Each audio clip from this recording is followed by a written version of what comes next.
আপনারা শহীদ প্রেসিডেন্ট জিয়াউর রহমানের আদর্শে আরো উজ্জীবিত হয়ে আগামী নির্বাচনে সাফল্যের জন্য ঐক্যবদ্ধভাবে কাজ করবেন।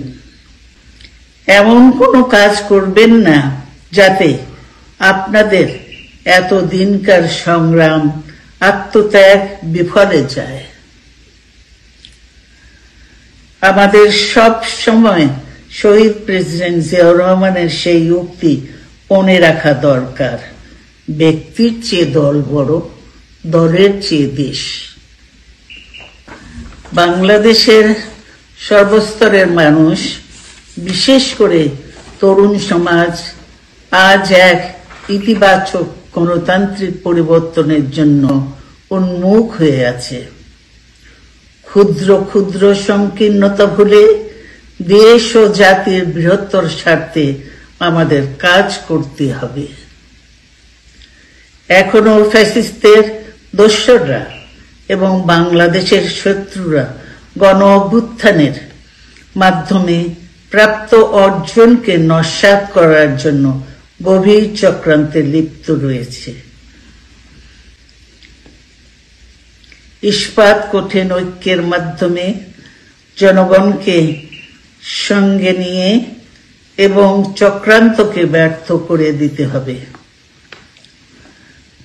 গণতান্ত্রিক বাংলাদেশ বিনির্মাণের জন্য আমাদের সকলকে একযোগে কাজ করতে হবে। আসুন আমরা আগামী দিনগুলোতে শহীদ জিয়াউর রহমানের স্বপ্নের আধুনিক, সমৃদ্ধ ও গণতান্ত্রিক বাংলাদেশ বিনির্মাণের জন্য আমাদের সর্বশক্তি নিয়োগ করি এবং এত ত্যাগের বিনিময়ে প্রাপ্ত এই অর্জনকে সুসংগত এবং ঐক্যকে আরো বেগবান করি।